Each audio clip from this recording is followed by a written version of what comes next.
এবার মালয়েশিয়ার একটি নম্বর থেকে রাজধানীর হজরত শাহজালাল আন্তর্জাতিক বিমানবন্দরের এপিবিএনের ডিউটি অফিসারের হোয়াটসঅ্যাপে বোমা হামলার হুমকি সংবলিত বার্তা দেওয়া হয়েছে।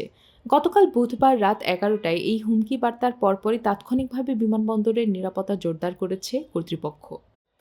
একই সঙ্গে শাহজালাল আন্তর্জাতিক বিমানবন্দরে দেওয়া এই হুমকি বার্তার আদৌ কোনো সত্যতা আছে কিনা তা জানার চেষ্টা করছে বিমানবন্দর কর্তৃপক্ষ।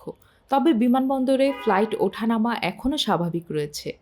বিষয়টি নিশ্চিত করেছেন হজরত শাহজালাল আন্তর্জাতিক বিমানবন্দরের নির্বাহী পরিচালক গ্রুপ ক্যাপ্টেন মোহাম্মদ কামরুল ইসলাম। তিনি জানান, রাতে একটি থ্রেট পেলেও বিমানবন্দরের স্বাভাবিক কার্যক্রম স্বাভাবিক রয়েছে। মোহাম্মদ কামরুল ইসলাম বলেন, একটি অপরিচিত হোয়াটসঅ্যাপ নম্বর থেকে আমরা আবারও আরেকটি সম্ভাব্য হুমকির বার্তা পেয়েছি। এরপর থেকেই নির্ধারিত প্রোটোকল অনুযায়ী বিমানবন্দরে দায়িত্বরত সব বাহিনীর সমন্বয়ে নিরাপত্তা জোরদার করা হয়েছে। বিমানবন্দরের সব কার্যক্রম স্বাভাবিক আছে, আতঙ্কিত হওয়ার মতো কিছু নেই। এর আগে সকালে পাকিস্তানের একটি নম্বর থেকে ইতালি থেকে ছেড়ে আসা বিমান বাংলাদেশ এয়ারলাইন্সের একটি ফ্লাইটে বিস্ফোরক থাকার তথ্য দেওয়া হয়।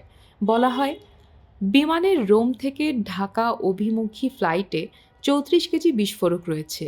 শাহজালাল বিমানবন্দরে ফ্লাইটটি অবতরণের পর এগুলো বিস্ফোরণ ঘটানো হবে। বার্তাটি সতর্কতা হিসেবে জানানোর জন্য দেওয়া, এটি কোনো হুমকি নয়। বার্তাটি পাওয়ার পর হজরত শাহজালাল বিমানবন্দরে কর্তৃপক্ষ ২৫০ যাত্রীর নিরাপত্তায় ইতালির রোম থেকে ঢাকাগামী বিমান বাংলাদেশ এয়ারলাইন্সের বিমানটিকে জরুরি অবতরণ করায়, সেই সঙ্গে সবাইকে সতর্ক করে দেয়। পরে বিকেলে স্বরাষ্ট্র উপদেষ্টা লেফটেন্যান্ট জেনারেল অবসরপ্রাপ্ত মোহাম্মদ জাহাঙ্গীর আলম চৌধুরী বলেন, এটা একটা মিথ্যা সংবাদ, কোনো কিছু তো হয়নি। মিথ্যা সংবাদ ছড়ানোদের শনাক্ত করার চেষ্টা করা হচ্ছে, শনাক্ত করা গেলেই আইনের আওতায় আনা হবে।